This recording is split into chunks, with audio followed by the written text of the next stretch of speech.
Welcome back friends to my YouTube channel click study. तो friends, जैसा कि आप स्क्रीन पर देख चुके हैं, थंबनेल में देख चुके हैं, आज प्राचीन इतिहास का तीसरा पार्ट है। तो दोस्तों, आज के इस वीडियो में मैं आपको प्राचीन इतिहास के 50 क्वेश्चन कंप्लीट कराने वाला हूं, जो ऑब्जेक्टिव टाइप होंगे, यानी बहुविकल्पीय होंगे। और मैं फिर से बता दूं, ये सारे के सारे प्रश्न आपके एज ए सीक्वेंस में चल रहे हैं, जो पहली की परीक्षाओं में आ चुके हैं या फिर आगामी परीक्षाओं में भी आने के चांसेस बहुत ज़्यादा हैं। तो प्लीज़ आप इस वीडियो को ध्यान से देखिएगा और लास्ट तक देखिएगा। ओके, तो चलिए शुरू करते हैं। तो फ्रेंड्स, शुरू करने से पहले मैं आपको बता दूं, अगर आप मेरे चैनल पर नए हैं तो प्लीज़ चैनल को सब्सक्राइब करें और वीडियो को लाइक ज़रूर करें। अगर करना ना भूलें। अगर आपको वीडियो में कुछ मॉडिफिकेशन चाहिए, आपको कोई सुझाव देना है, तो प्लीज़ कमेंट। महायान बौद्ध धर्म में निम्न किस बौद्ध देवता की प्रतिमाओं की पूजा अर्चना नहीं की जाती थी? ओके, महायान एक बौद्ध धर्म था जिसमें किस बौद्ध देवता की प्रतिमा की पूजा नहीं की जाती थी? ओके, तो इसका सही आंसर आप बताइए, इसमें कौन सा होगा, बताइए आप। ये देखिए, अब रेड वाला मैं किया हूँ, ये इसका सही उत्तर नहीं होगा, इसको मैं समझिए गलती से हो चुका है, ये एडिट मैं भूल गया एडिट करना इसको। अब बताइए इसे कौन सा आंसर सही होगा। बुद्ध के पूर्व जन्म के मानव रूप, उनके आध्यात्मिक पुत्रों के रूप में बोधिसत्व, या बोधिसत्वों की संगीतियों के रूप में देवी तारा, या चौथा है डी, भौतिक जीवन की समृद्धि की देवी श्री लक्ष्मी। तो कौन सा सही होना चाहिए हमारा इसमें से? तो दोस्तों, हमारे इसमें सही होगा हमारा ऑप्शन नंबर डी, भौतिक जीवन की समृद्धि की देवी लक्ष्मी की। अगला क्वेश्चन हमारा है, अधोलिखित में से असत्य कथन इंगित कीजिए। इसमें से असत्य कथन कौन सा होगा? चार ऑप्शन है आपके पास। 2 या 3 छेद वाले तख्त सैंधव सभ्यता से प्राप्त हुए थे। नहीं, ये सही है। मनके बनाने के लिए गोमेद गुजरात से मंगाया जाता था। ये भी सही है। सौराष्ट्र स्थित भरत राव नदी के किनारे स्थित है। सौराष्ट्र स्थित भगत राव नदी के किनारे स्थित है, ये गलत है आपका। ओके, अगला क्वेश्चन देखते हैं हम लोग। जैन धर्म के कार्मिक पतन के कारणों में निम्न में से कौन सा उत्तरदायी कारण नहीं था? आप इसका आंसर बताइए, क्या होना चाहिए इसका आंसर। पहला ऑप्शन है हिंदू धर्म की आत्मसातकारी शक्ति। दूसरा ऑप्शन है विदेशी आक्रांताओं के और अन्य लोगों द्वारा जारी उनके मंदिरों का विनाश। सी, उनके नैतिक धर्म संहिता का अतिवाद तथा धार्मिक अनुशासन। एंड डी, दक्षिण में शैव और वैष्णव संतों का प्रभाव और वह उनकी लोकप्रियता। तो इसमें क्या सही होना चाहिए बताइए। ऑप्शन नंबर सी, उनके नैतिक धर्म संहिता का अतिवाद तथा धार्मिक अनुशासन सही होगा। अगला क्वेश्चन, क्वेश्चन नंबर 4, अधोलिखित ग्रंथों में से किसके गुप्तकालीन प्रशासन एवं नीतियों का उल्लेख होता है? बताएं आप, इसमें इसका आंसर सही क्या होगा। अधोलिखित ग्रंथों में से किसमें गुप्तकालीन प्रशासन एवं नीतियों का उल्लेख होता है? ए, स्मृति चंद्र का, बी, पराशर माधवा, एंड सी, कामंद नीति शास्त्र, एंड डी, नीति शतकम। तो कौन सा ऑप्शन सही होगा हमारा इसमें से? हमारा ऑप्शन नंबर सी सही होगा, कामंद की नीति शास्त्र। क्वेश्चन नंबर 5, हेन सांग के विवरणों में निम्नलिखित में से किसका उल्लेख नहीं मिलता है? आप बताइए, इसमें से कौन सा उल्लेख नहीं मिलता है। कान्य कुज भी मिलता है, नालंदा का भी मिलता है और प्रयाग का भी मिलता है। तो हमारा ऑप्शन नंबर डी सही हो जाएगा, इसमें से कोई नहीं।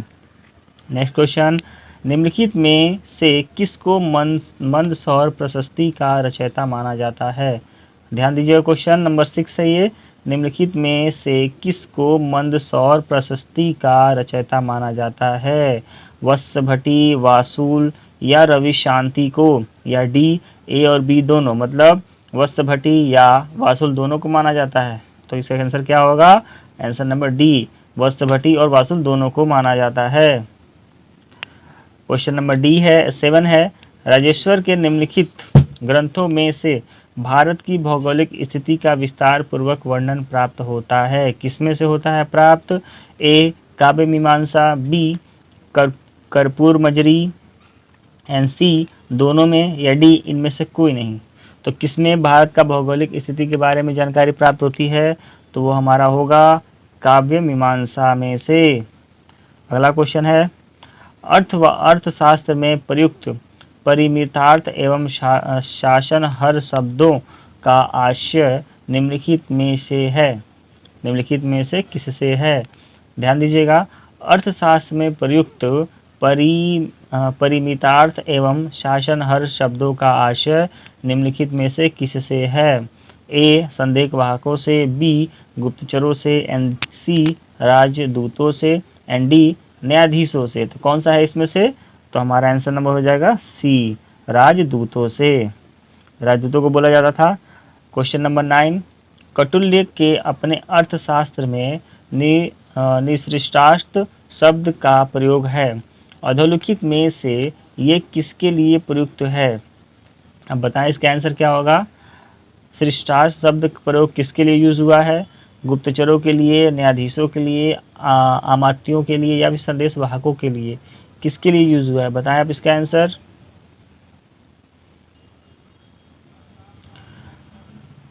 इसका आंसर होगा डी, संदेश वाहकों के लिए।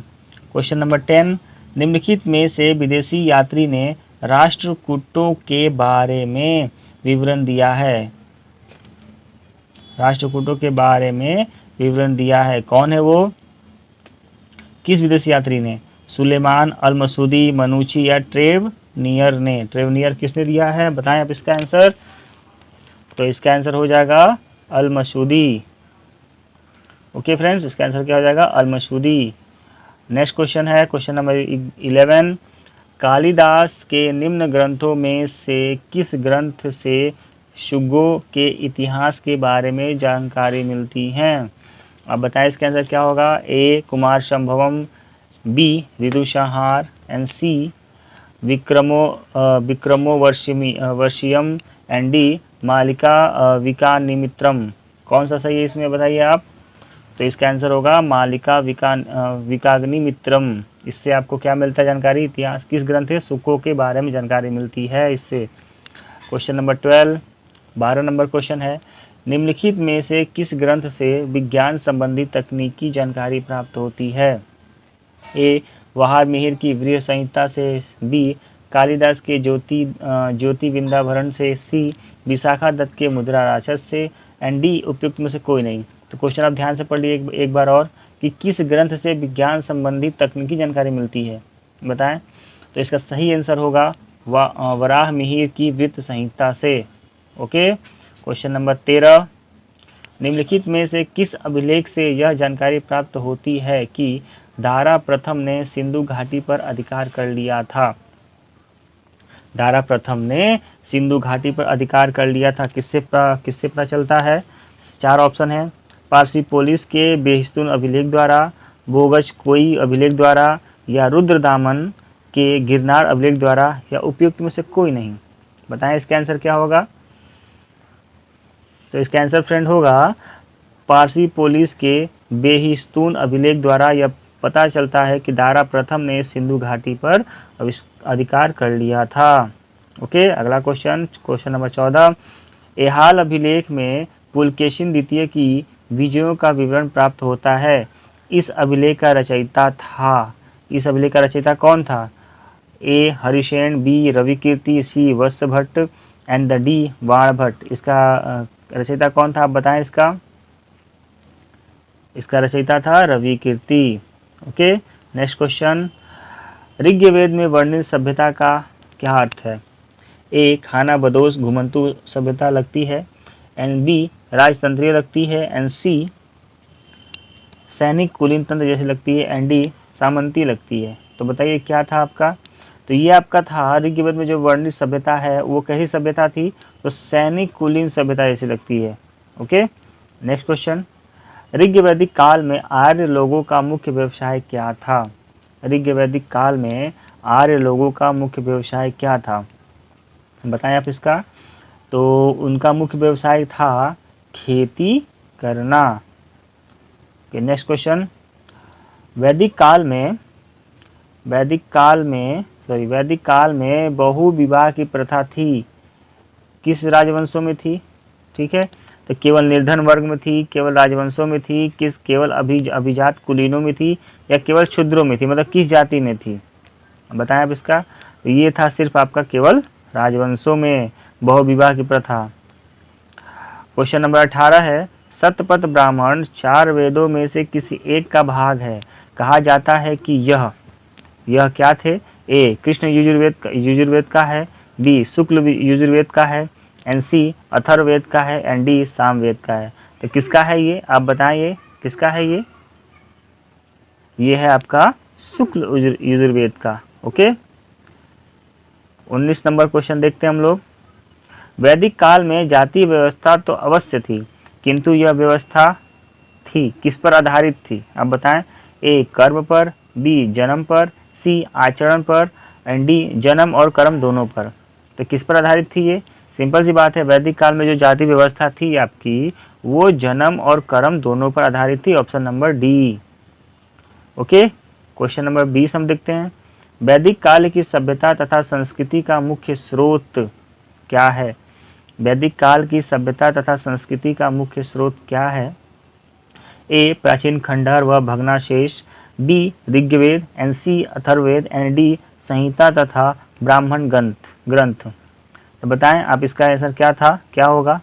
तो ये इसका आंसर होगा आपका ऋग्वेद है। मतलब वैदिक काल की सभ्यता तथा संस्कृति का जो मुख्य स्रोत है वो ऋग्वेद है, यानी हमको ऋग्वेद से सारी जानकारी यहाँ से मिल सकती है कि वो कैसी सभ्यता थी।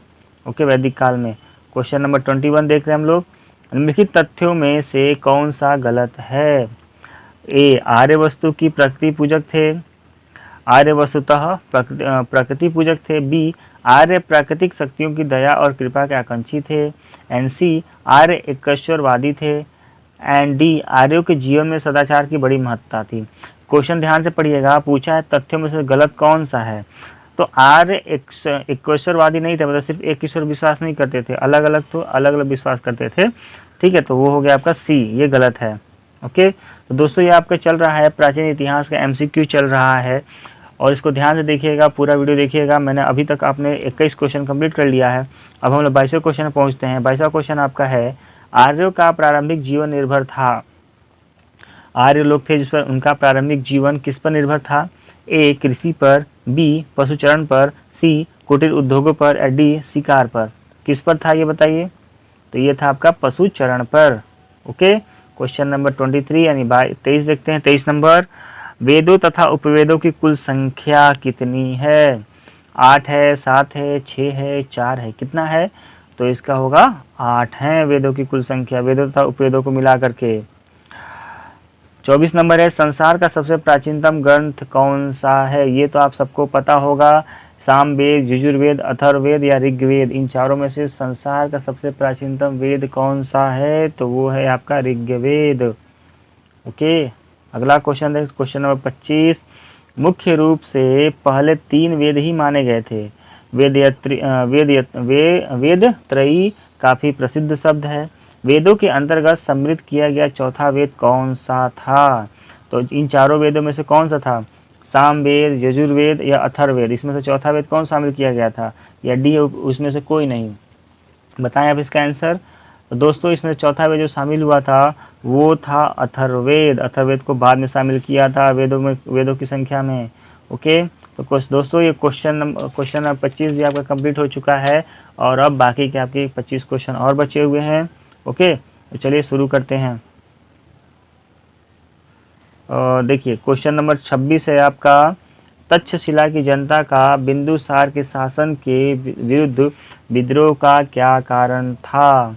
4 ऑप्शन इसमें मिलते हैं, स्थानीय राज्यपाल का बुरा चरित्र, भ्रष्ट अधिकारियों का अत्याचार एवं अनाज की कमी, और डी है सबसे लास्ट, राज्य के द्वारा ऊंची दर पर कर। तो इसका मेन कारण था कि तक्षशिला की जनता ने बिंदुसार से विद्रोह कर दिया। उसका मेन कारण था भ्रष्ट अधिकारियों का अत्याचार बढ़ गया था। ये अब ध्यान दीजिएगा ये बात को। क्वेश्चन नंबर 27 है, तीर्थ से क्या तात्पर्य है। यानी वैदिक काल में तीर्थ शब्द था वो यूज होता था, तो उसका क्या तात्पर्य था, बताएं आप इसका। तीर्थ से क्या तात्पर्य है। तो तीर्थ का मतलब होता है पवित्र स्थान होगा, न्यायालय होगा, या फिर चंद्रगुप्त मौर्य के 18 प्रमुख प्रशासनिक अधिकारी, इनमें से कोई नहीं। तो इसका सही ऑप्शन क्या होगा, तो चंद्रगुप्त मौर्य के 18 प्रमुख प्रशासनिक अधिकारी इसका सही आंसर होगा। ओके, अगला क्वेश्चन देखते हैं, क्वेश्चन नंबर 28। भारत का मैकियावेली किसे कहते हैं? ये क्वेश्चन काफी कॉमन है और हमेशा ये रिपीट होते रहता है, ध्यान दीजिएगा इसको। किसको बोलते हैं हम लोग मैकियावेली भारत का? चाणक्य को, भांडी को, वीरसेन को, यादगुप्त को? किसको बोलते हैं हम लोग? तो हम लोग बोलते हैं चाणक्य को बोलते हैं भारत का मैकियावेली। ओके, अगला क्वेश्चन है, दशराजन युद्ध किस नदी के किनारे लड़ा गया था? दशराजन युद्ध किस नदी के किनारे लड़ा गया था? 4 ऑप्शन है, विस्ताता नदी, बिपाशा नदी, परुएड़ी नदी या अस्किनी नदी? असिकिनी नदी। बताइए कौन चारों में से कौन सा ऑप्शन सही होगा? तो इसमें से आपका जो युद्ध लड़ा गया था वो लड़ा गया था आपका परुएड़ी नदी पर के तट पर लड़ा गया था। ओके, अगला क्वेश्चन देखते हैं, क्वेश्चन नंबर 30। बुद्ध को परिनिर्वाण कहाँ प्राप्त हुआ था? पावापुरी में, कुशीनगर में, राजगिरी में या कुंडलग्राम में? 4 ऑप्शन है, तो बताइए उनको महापरिनिर्वाण कहाँ प्राप्त हुआ था किस भगवान बुद्ध को? बताइए। तो इसका सही ऑप्शन होगा आपका कुशीनगर में। ओके, क्वेश्चन नंबर 31 यानी क्वेश्चन नंबर 31 हम लोग देखते हैं, मिलिंद पन्हो क्या है? मिलिंद पन्हो क्या है? तो मिलिंद पन्हो क्या है? 4 ऑप्शन है आपके, धार्मिक संभाषण है, बी है प्रसिद्ध काव्य, सी संस्कृत नाट्य एंड डी राजनीतिक ग्रंथ। तो बताए इसमें से आपकी मिलिंद पन्हो क्या है? तो दोस्तों मिलिंद पन्हो आपका एक धार्मिक संभाषण है। ओके, क्वेश्चन नंबर 32 यानी 32 नंबर, ब्राह्मणी देखिए ब्राह्मण है ये, ठीक है, ब्राह्मण क्या है? तो 4 ऑप्शन है, एक अरण्य ग्रंथ है, बी दार्शनिक कृतियां है, सी विधि ग्रंथ है एंड डी वेदों की गद्यात्मक व्याख्या है। तो चारों में से क्या ऑप्शन सही होगा? तो अगर ब्राह्मण जो है आपका वेदों की गद्यात्मक व्याख्या है की किताब है। ओके, क्वेश्चन नंबर 33 या 33 नंबर, सिंधु घाटी सभ्यता का किस युग से संबंध है? देखिए सिंधु घाटी सभ्यता जिस समय खोजी गई थी उसका संबंध किस युग से लगाया जाता है? बताएं इसका, पूर्व पाषाण युग से, नव पाषाण युग से या प्रस्तुत धातु युग से या परिवर्ती पाषाण युग से? बताइए। तो दोस्तों इसका आंसर होगा आपका ऑप्शन नंबर सी, प्रस्तर धातु युग से संबंध है सिंधु घाटी सभ्यता का। ठीक है, अगला क्वेश्चन तो क्वेश्चन नंबर 34, अंतिम जैन सभा कहाँ हुई थी? बताइए आप इसका। जैन धर्म में जैन सभाएं होती थी तो उसमें अंतिम जैन सभा कहाँ हुई थी? तो अंतिम जैन सभा बताइए आप। ऑप्शन 4 ऑप्शन है, पाटलिपुत्र, वल्लभी, मथुरा, राजगृह। कहाँ हुई थी बताइए आप? तो ये हुआ था आपका वल्लभी में। ओके, ध्यान दीजिएगा यहाँ पे, वल्लभी में आपका हुआ था अंतिम जैन सभा। क्वेश्चन नंबर 35, निम्न में कौन वैदिक देवता नहीं है? बताएं आप इसका। वैदिक काल का इसमें से कौन देवता नहीं है? अग्नि, कृष्ण, वरुण या इंद्र, इन चारों देवताओं में से कौन वैदिक का देवता नहीं, वैदिक काल का देवता नहीं है?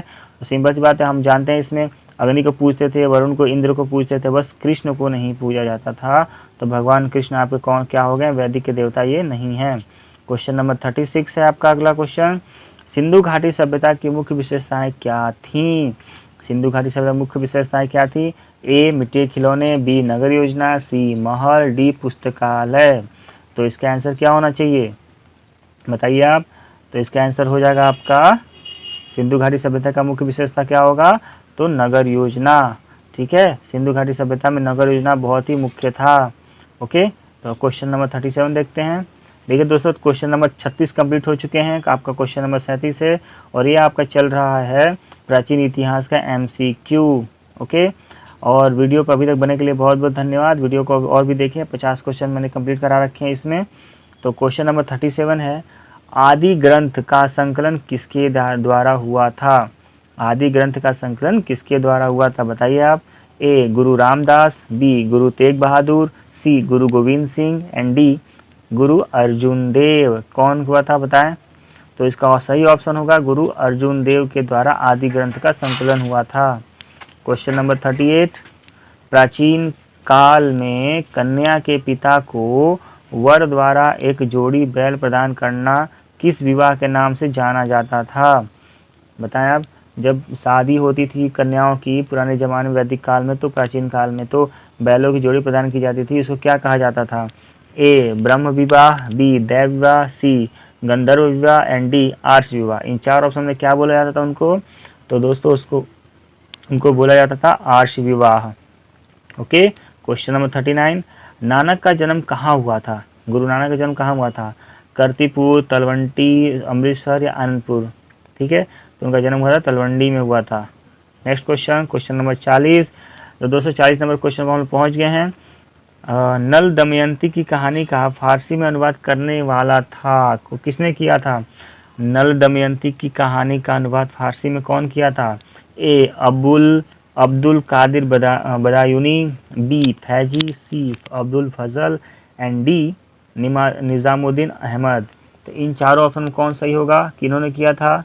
तो इन्होंने किया था, फैजी ने किया था। नल दमयंती की कहानी का फारसी में अनुवाद फैजी ने किया था। ओके, अगला क्वेश्चन देखते हैं हम लोग। क्वेश्चन नंबर 41 है, प्राचीनतम भारतीय सिक्के निम्नलिखित में से किसके पहले के नहीं हैं? प्राचीनतम जो भारतीय सिक्के मिले थे वो किसके पहले के नहीं हैं? कौन सी शताब्दी के पहले के नहीं हैं? 7वीं, 5वीं, तृतीय एंड द्वितीय, कौन सी थी बताएं आप?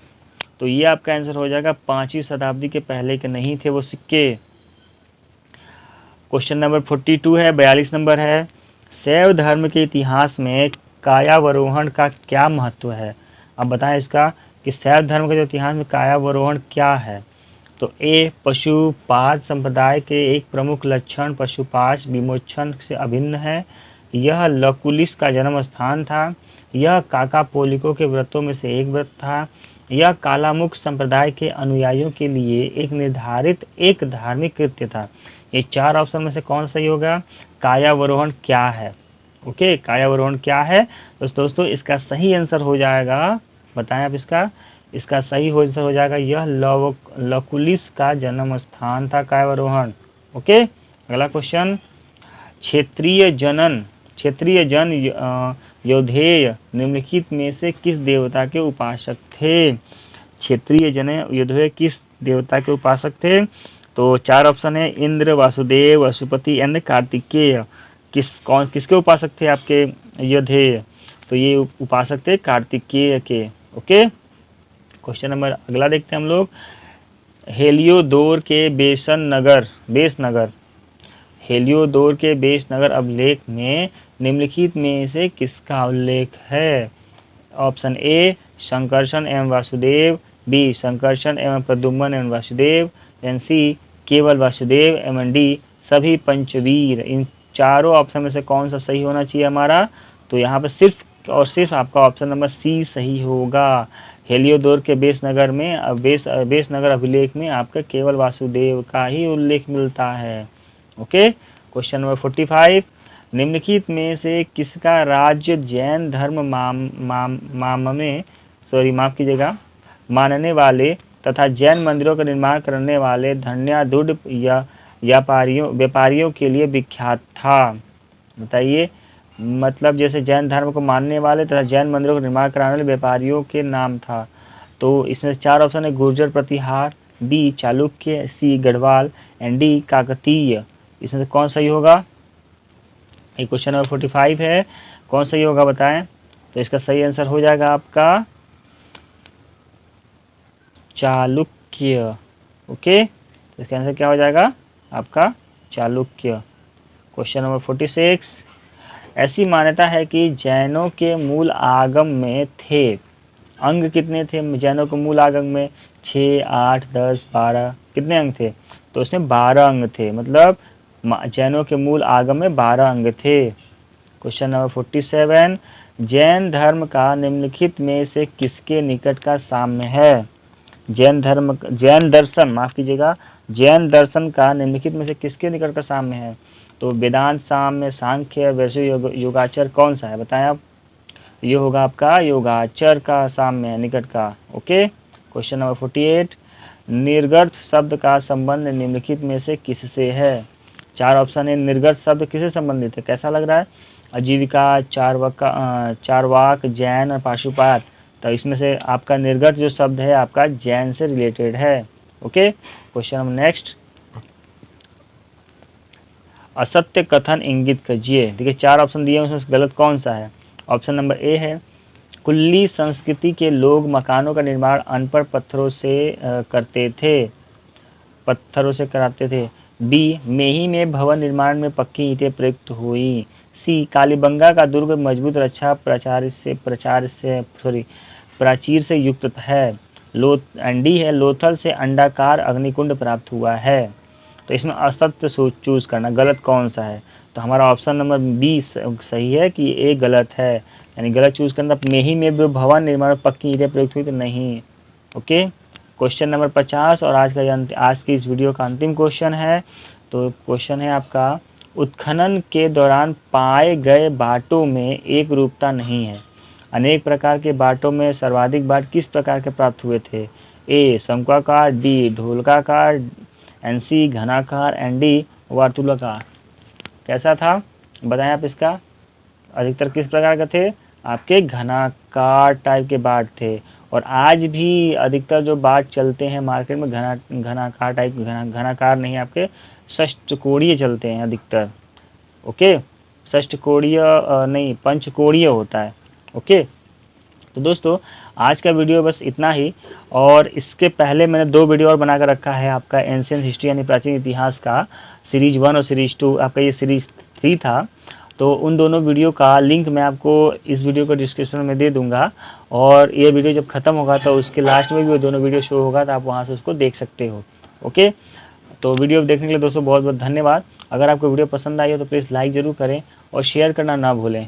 और आप मेरे चैनल पर नए हैं तो प्लीज़ चैनल को सब्सक्राइब करें। वीडियो देखने के लिए बहुत बहुत धन्यवाद।